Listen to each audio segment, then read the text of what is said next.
어느 날 갑자기 가장 좋아하던 이웃이 사라졌습니다. 매일 아침 인사를 나누던 얼굴.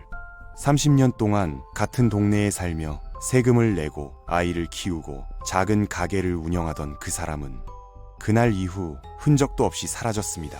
집은 텅 비어 있었고 우편함엔 열지 못한 편지만 남아 있었죠. 마치 그들의 이름이 세상에서 완전히 지워진 것처럼 말입니다. 하지만 이건 단순한 실종이 아닙니다. 미국 전역에서 매년 수만 명의 사람들이 예고 없이 사라지고 있습니다. 그리고 그들을 데려간 건 단 하나의 정부 기관입니다. 그 기관의 이름은 이민세관 집행청, 줄여서 IC. 연간 100억 달러, 웬만한 국가의 군사비보다 많은 예산을 가진 조직이죠. 2003년 설립 이후 이들은 국가안보라는 이름 아래 전례 없는 규모의 단속작전을 벌여왔습니다. 그런데 충격적인 사실이 있습니다. 그들이 추방하는 사람들 중 상당수는 범죄자도 테러리스트도 아닙니다. 그저 평범한 이웃이었죠. 우리 옆집에 사는 평범한 사람들 말입니다. 최근 발표된 통계에 따르면 ICE가 체포한 사람들 중 범죄 기록이 전혀 없는 사람의 비율이 2017년 이후 급격하게 증가했습니다. 이건 우연이 아닙니다. 정책이 바뀌었고 그 변화는 분명한 의도를 가지고 있었습니다. 그럼에도 불구하고 대부분의 언론은 여전히 이렇게 말하죠. 범죄자를 추방했다. 국민을 보호하기 위한 단속이다. 하지만 정말 그럴까요? 정말로 이 모든 사람들이 국가의 안전을 위해 사라져야 했던 걸까요? 2019년 미시시피주의 한 육류가공 공장에서 1,600명이 한꺼번에 체포되는 사건이 일어났습니다. 엄청난 숫자였죠. 그들 대부분은 단지 가족을 먹여 살리기 위해 새벽마다 일터로 향하던 평범한 노동자들이었습니다. 그날 공장은 순식간에 전쟁터로 변했습니다. 검은 방탄복을 입은 요원들이 들이닥쳤고 아이들은 집으로 돌아온 부모를 다시는 보지 못했습니다. 아무런 설명도 판결도 변호의 기회도 없이 그들은 수갑이 채워진 채 구치소로 끌려갔습니다. 이건 단순한 불법 체류 단속이 아닙니다. 국가가 한순간에 사람의 존재를 지워버리는 시스템. 그것이 지금 미국에서 실제로 벌어지고 있는 일입니다. 오늘은 미국에서 일어나고 있는 이민자 추방에 대한 잔혹한 진실을 파헤쳐 보고자 합니다. 사실 ICE는 도널드 트럼프가 등장하기 훨씬 이전부터 존재해 왔습니다. 2000년대 초반 9.11 테러 이후 국가안보 강화 차원에서 만들어진 이 기관은 처음부터 추방 가능한 모든 외국인을 제거하라는 야심찬 목표를 가지고 있었습니다. 그들은 국경 관리를 담당하는 세관 국경보호청과 같은 상위 기관 아래 있으면서 미국 내부의 이민법 집행을 전담하고 있습니다. 새로운 행정부가 출범한 이후 ICE의 활동은 더욱 적극적으로 변했습니다. 과거에는 주로 중범죄자나 테러 관련자들을 우선적으로 추적했다면 지금은 불법 체류 상태에 있는 사람이라면 누구든 체포 대상이 될 수 있습니다. 이를 무차별 집행이라고 부르는데 말 그대로 가리지 않고 잡아들인다는 의미입니다. 그렇다면 이 모든 상황이 어떻게 시작되었을까요? 미국 이민의 역사를 거슬러 올라가 보면 흥미로운 패턴을 발견할 수 있습니다. 20세기 초 미국 서부 지역은 광활한 땅에 비해 인구가 부족했습니다. 특히 농업 분야에서는 계절별로 대량의 노동력이 필요했는데 이런 수요는 주로 멕시코에서 온 계절 노동자들에 의해 충족되고 있었습니다. 당시에는 이런 계절적 이주 노동이 완전히 합법적이었습니다. 미국 정부는 경제적 필요성을 인정하고 특별한 프로그램을 통해 이를 장려하기도 했습니다. 농장에서 일할 사람들이 계절에 맞춰 와서 일하고 시즌이 끝나면 고국으로 돌아가는 시스템이 수십 년간 잘 작동했죠. 문제는 1960년대에 시작되었습니다. 의회에서는 양당 합의를 통해 새로운 이민법을 제정했는데 노동조합과 인권단체들이 기존의 계절 노동자 프로그램이 착취적이고 학대적이라고 주장했기 때문입니다. 실제로 노동 착취 사례들이 많이 보고되고 있었고 일부 경제학자들은 저임금 외국인 노동자들이 들어오면 전체적으로 임금 수준이 하락할 것이라고 경고했습니다. 그래서 의회는 거대한 실험을 시작했습니다. 이미 미국 경제에 깊숙이 뿌리내린 이주 노동 관행을 불법화하면 과연 사람들이 오지 않을 것인가? 그 일자리들을 미국인들이 채울 것인가? 하지만 답은 아니오였습니다. 노동자들에 대한 수요는 계속되었고 따라서 노동자들의 흐름도 계속되었죠. 단지 이제는 정부의 공식적인 승인 없이 이루어질 뿐이었습니다. 1970년대 초반부터 불법 체류 인구가 늘어나기 시작했습니다. 많은 노동자들이 국경을 넘나들며 계절 작업을 하는 대신 아예 미국에 정착하기 시작한 것이죠. 1980년대 말에는 이미 400만 명의 사람들이 합법적 지위 없이 미국에 거주하고 있었습니다. 이들 대부분은 건설 현장, 레스토랑, 농장 등에서 실제적인 수요를 충족시키는 일을 하고 있었습니다. 의회는 이 문제가 점점 심각해진다고 판단하고 1980년대와 1990년대에 걸쳐 국경 강화 법안들을 통과시켰습니다. 물리적 장벽을 설치하고 경비 인력을 늘리고 출입을 더욱 어렵게 만드는 조치들이었습니다. 하지만 두 번째 실험도 실패했습니다. 오히려 더 많은 사람들이 지금이 마지막 기회일지 모른다며 서둘러 국경을 넘었고 가족들까지 데려오는 경우가 늘어났습니다. 일자리는 여전히 존재했고 그 일에 전적으로 의존하는 기업들도 있었기 때문입니다.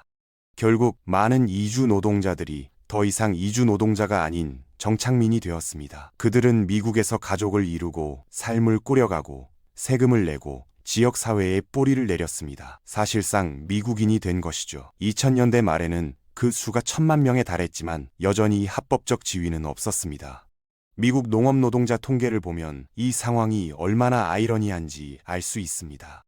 불법 체류자들은 전체 미국 인구의 단지 3원시 4% 정도에 불과하지만 농작물 재배 산업에서는 절대적으로 중요한 역할을 하고 있습니다.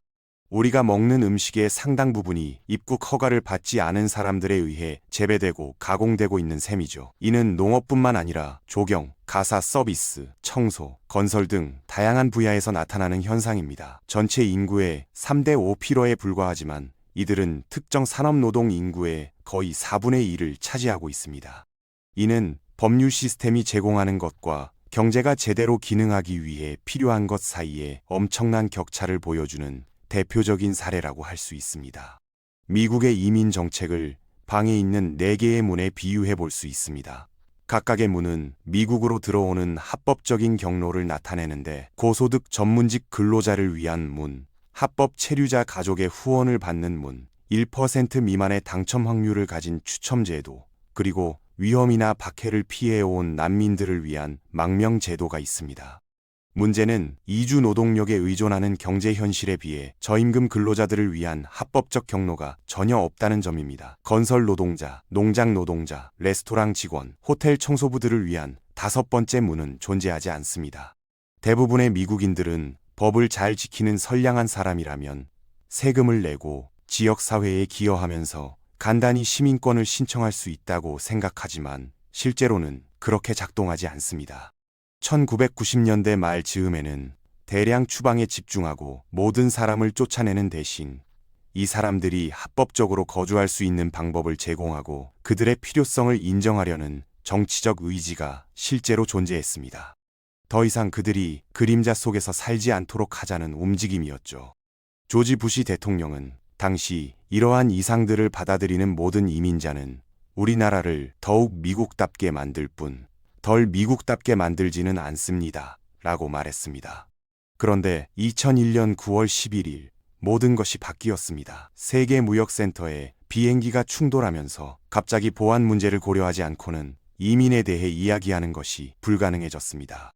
부시의 미국을 더욱 미국답게 만들자는 모든 노력은 완전히 다른 방향으로 선회했습니다. 9.11 테러를 저지른 19명은 사실 합법적으로 미국에 체류하고 있던 사람들이었지만 이민 시스템이 너무 허술해서 이런 일이 발생하도록 방치했다는 비판이 제기되었죠. 의회는 국토안보부라는 새로운 부처를 만들고 온건한 느낌의 이민귀화청을 없애는 대신 세관국경보호청과 이민세관집행청을 설치했습니다. 9.11 테러 이후 미국은 흔들리고 있었고 이민은 군사화되고 안보 중심적인 성격을 띠게 되었습니다. 국경보호는 우리가 더 안전하다고 느끼는 방법 중 하나가 되었던 것이죠. 이민에 관한 언어도 점점 범죄적 성격을 띠기 시작했습니다. 이런 배경에서 ICE가 탄생했고 이때부터 이민 구금 시설의 사용이 본격적으로 확대되기 시작했습니다. 많은 사람들이 ICE는 단순히 사람들을 추방만 하는 기관이라고 생각하지만 실제로는 훨씬 복잡한 과정을 거칩니다. 만약 누군가가 불법으로 체류하고 있는 것이 발견되더라도 즉시 추방할 수는 없습니다. 미국 헌법 수정 제5조는 모든 사람이 적법한 절차를 받을 권리가 있다고 명시하고 있기 때문입니다. ICE 설립 이후 의회는 주요한 이민 개혁안을 통과시키지 못했습니다. 수년 전에 만들어진 법률들을 어떻게 집행할 것인지는 대통령의 몫이 되었습니다. 오바마 대통령은 우리는 법치국가이면서도 이민자의 나라가 될 수 있다고 하며 사회에 위협이 되는 범죄자들에게 집중했습니다. 오바마는 지역 경찰에 의존했습니다. 어떤 마을에 불법 체류자가 많고 그중 일부가 범죄 기록을 가지고 있다면 이 사람이 체포되었을 때 지역 경찰서에서 ICE에 연락하여 그들이 데려가도록 했습니다. 하지만 시간이 지나면서 지역 경찰서들이 이에 반발하기 시작했습니다. 지역 경찰들은 우리는 지역법 집행기관이지 이민법 집행기관이 아니다라고 말했죠. 이런 지역 사회에서는 불신이 만연했고 신분이 없는 사람들은 지역 경찰을 두려워하게 되었습니다. 트럼프가 집권한 후 가장 먼저 한 일 중 하나는 ICE가 사람들을 체포하는 방식을 바꾸는 것이었습니다. 과거에는 이미 경찰에 구금되어 있거나 범죄 기록이 있는 사람들에게만 집중했다면 이제는 불법 체류 중인 사람을 발견하면 누구든 잡을 수 있는 권한을 갖게 되었습니다. 이를 부수적 집행이라고 하는데 우선순위가 높은 사람들을 추적하다가 우연히 만나는 다른 사람들도 함께 체포하는 것을 의미합니다. 트럼프 대통령의 첫 임기 동안 ICE 단속이 훨씬 더 눈에 띄게 나타났습니다. 거의 슴조명의 법 집행관이 주택을 포위하고 편의점을 급습하여 서류를 확인하는 일들이 벌어졌습니다. 한 번에 100명 이상을 체포하는 대규모 작전들이 언론에 보도되었고 ICE 관계자들은 이러한 작전이 앞으로 일어날 일들의 전조라고 밝혔습니다. 트럼프의 첫 번째 임기 동안 그는 여러 차례 법원과 충돌했습니다. 바로 무슬림 입국 금지력 때문이었죠. 그는 일부 이슬람 국가의 국민이 미국에 들어오는 것을 막으려 했지만 사법부는 이를 헌법에 어긋난 조치라며 잇따라 제동을 걸었습니다. 트럼프는 내용을 조금씩 바꿔 다시 시도했지만 결국 법원은 그가 추진한 대부분의 정책을 불법으로 판단했죠. 그의 이민 정책은 강력했지만 법적 기반이 약했기 때문에 완전히 실현되지는 못했습니다. 하지만 그 과정에서 트럼프 진영은 법을 우회하지 않고도 같은 목표를 이룰 수 있는 방법을 찾아야 한다는 것을 깨달았죠. 그래서 많은 전문가들은 그들은 이번엔 훨씬 더 치밀하고 준비된 모습으로 돌아올 것이라고 말합니다. 바이든이 당선되자 상황이 바뀌었습니다. 사람들이 국경으로 몰려오기 시작했는데 이민자에 대한 적대감을 품은 대통령이 퇴임했기 때문입니다. 국경에 나타난 사람들은 바이든이 모든 이민자들이 미국에 올 수 있다고 말했다고 진심으로 믿었습니다. 또한 코로나19로 인해 남미 여러 지역의 경제 상황이 불안정해진 반면 미국은 세계 어느 나라보다 경제적으로 팬데믹을 잘 견뎌냈습니다. 많은 사람들이 추방됐지만 모두가 본국으로 돌아간 것은 아니었습니다. 물류적인 한계, 외교적 문제, 그리고 법적 절차 때문이었죠. 이런 이유로 일부는 재판을 기다리는 동안 미국 내에 임시로 풀려나 있었습니다. 한편 바이든 행정부는 트럼프 시절의 심사 없이 신속하게 이민자를 추방하는 제도를 그대로 유지했습니다. 그 결과 많은 이민자들이 추방된 후에도 다시 국경을 넘으려 시도했습니다. 이 과정에서 국경을 넘는 시도 횟수가 폭발적으로 증가했죠. 하지만 이 숫자는 새로운 사람들이 늘어난 것이 아니라 같은 사람들이 여러 번 시도하며 반복된 결과였습니다. 즉, 통계상으로는 엄청난 증가처럼 보였지만 실제로는 절박한 사람들이 끝까지 포기하지 않았던 이야기였던 겁니다. 여론조사를 확인해보면 흥미로운 변화를 발견할 수 있습니다. 미국인들에게 합법적인 이민자들이 미국에서 범죄를 저지를 위험이 크다고 생각하는지 물었을 때 2019년에는 약 15에서 20%가 그렇다고 답했습니다. 하지만 2024년이 되면서 그 숫자가 2배로 늘어났습니다. 이제 미국인의 3분의 1이 합법적인 이민자에 대해서도 회의적이고 두려워하게 된 것입니다. 살인죄로 유죄 판결을 받은 14,944명이 있다거나 그들이 도시를 점령하고 있고 사람들의 애완동물을 잡아 죽여 먹어치운다는 극단적인 주장까지 나오고 있습니다. 하지만 선정적이고 끔찍한 뉴스 기사가 아닌 실제 데이터를 살펴보면 다른 그림이 나타납니다. 불법 체류자들이 미국 태생 시민들보다 범죄를 저지를 가능성이 훨씬 낫다는 것을 보여주는 연구 결과들이 많이 있습니다. 트럼프는 미국 역사상 가장 큰 추방 작전을 약속하며 승리했습니다. 이번에는 그의 사람들이 준비되어 있었습니다.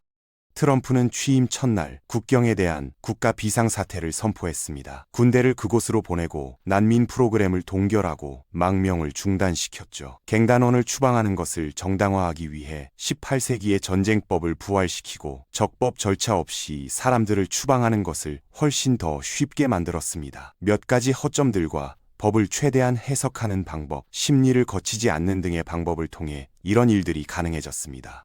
이민 판사들에게는 망명 심리를 기다리며 애매한 상황에 처한 사람들을 찾아내고 심리 없이 신속히 추방 거부 판정을 내려 더 빨리 추방되도록 지시했습니다. 수십만 명의 사람들에게 임시 보호 지위를 철회하고 이제 그들의 나라로 돌아갈 때라고 말했습니다. 학생 비자를 취소하고 불법 체류자에게 자발적 추방 시 $1,000를 주겠다고 제안했죠. 이를 문자 그대로 퇴직 보너스라고 부르고 있습니다.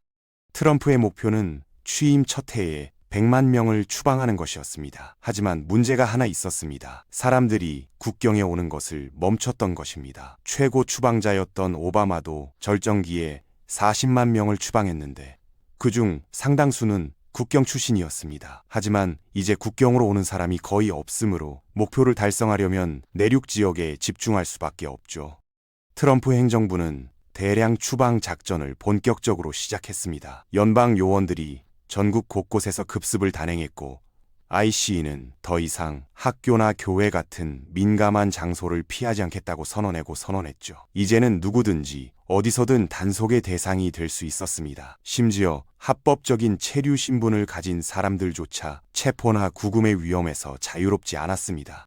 가장 큰 변화는 ICE의 우연한 체포 권한이 부활한 것이었습니다. 예를 들어 요원들이 마약 조직을 추적하다가 서류가 없는 이민자를 발견했을 때 그 사람이 도망칠 가능성이 있다고 판단되면 즉시 체포할 수 있는 권한이 주어진 겁니다.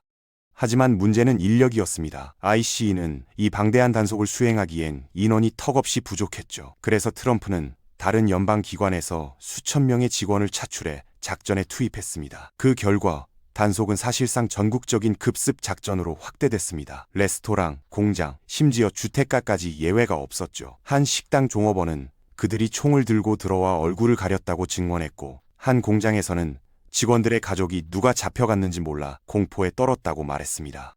ICE는 갱단원을 표적으로 삼고 있다고 주장했지만 실제 현장에서는 3살짜리 아이가 있던 생일 파티까지 급습했습니다. 체포된 사람 중 실제 범죄자는 몇 명인지조차 불분명했죠.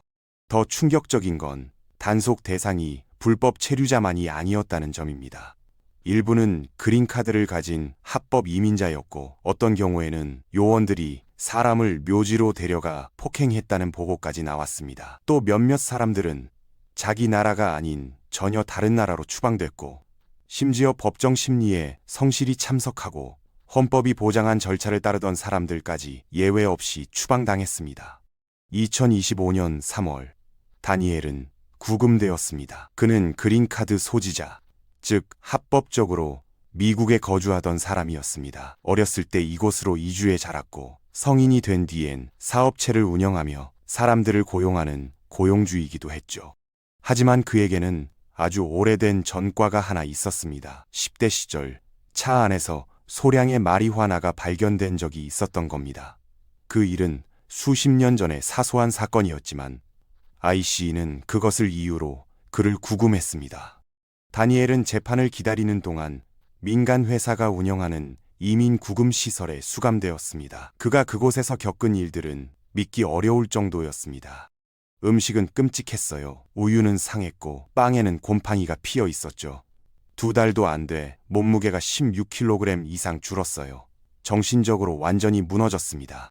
그가 묘사한 구금소의 환경은 충격적이었습니다.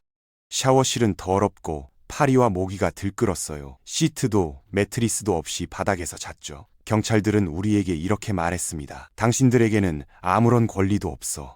물론 법적으로는 적법 절차가 여전히 존재합니다. 트럼프가 헌법을 없앤 것은 아니었죠. 하지만 문제는 현실적으로 그 절차를 밟을 수 없게 만든 환경에 있었습니다.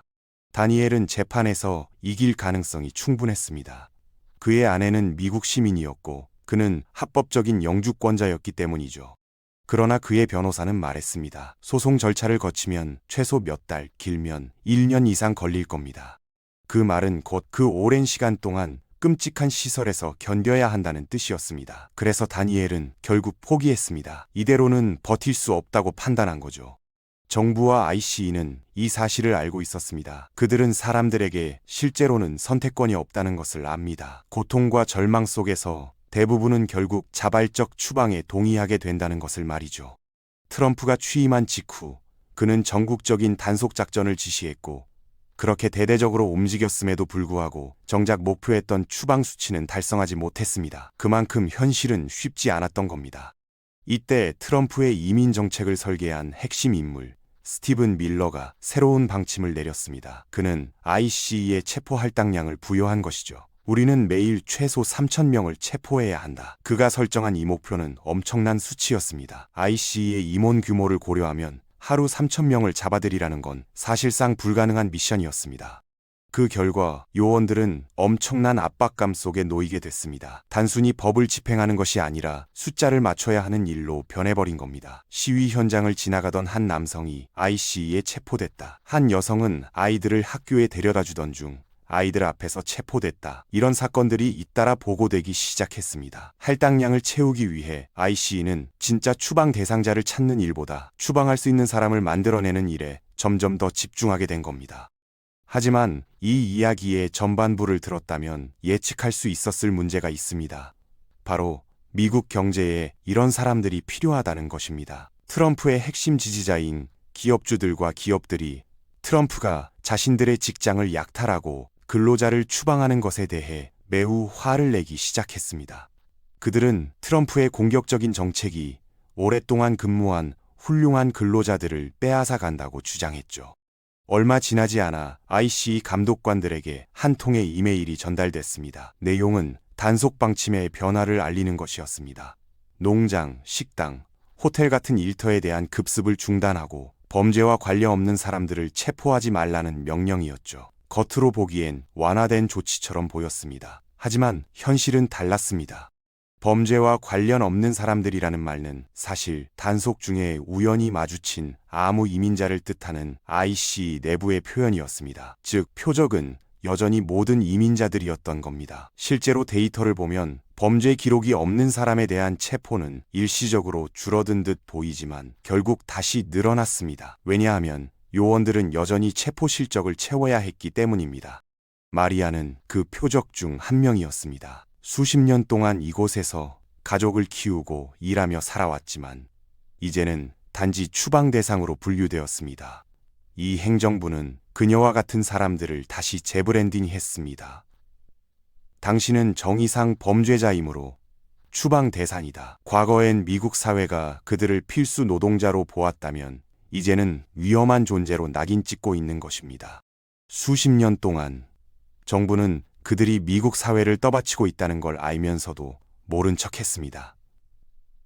농장, 식당, 호텔, 그리고 가정 곳곳에서 그들은 필수적인 일꾼으로 살아왔죠. 하지만 이제 그들은 필요한 사람들에서 불법자로 재정의되고 있습니다. 미국인은 더 이상 범죄자와 위험한 자들이 거리를 활보하는 걸 원하지 않는다. 정치인들은 그렇게 말합니다. 하지만 실제로 단속의 표적이 되는 건 범죄 기록조차 없는 평범한 사람들입니다. 정부는 이 거대한 인구 집단 전체를 범죄자로 규정하고 모두 구금과 추방의 대상으로 재편성하고 있습니다. 그러나 이런 일은 새삼스러운 게 아닙니다. 1931년의 한 보고서는 이렇게 말했습니다. 이민이 범죄의 원인이라는 믿음은 식민지 시대만큼 오래된 환상이다. 100년 전에도 사람들은 이미 알고 있었습니다. 외부인을 두려움의 대상으로 만드는 것이 얼마나 쉬운 일인지를요.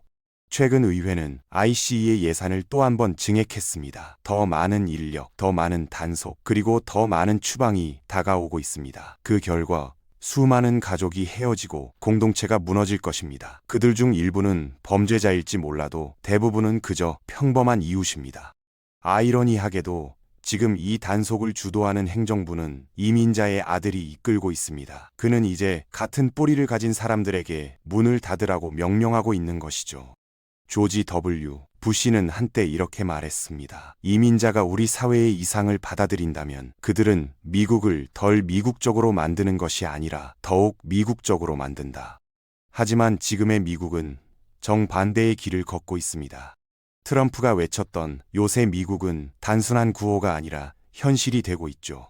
불법으로 국경을 넘으면 엘살바도르 감옥에 보내질 수도 있다는 경고가 울려 퍼집니다.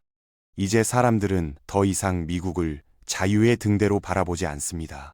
희망을 품고 찾아온 땅은 점점 더 높은 벽으로 둘러싸이고 있죠. 오늘 우리는 이 시스템의 진짜 얼굴을 보았습니다. 이것이 정말 우리가 꿈꾸던 미국의 모습일까요? 아니면 우리가 두려워하던 또 하나의 새로운 국경일까요?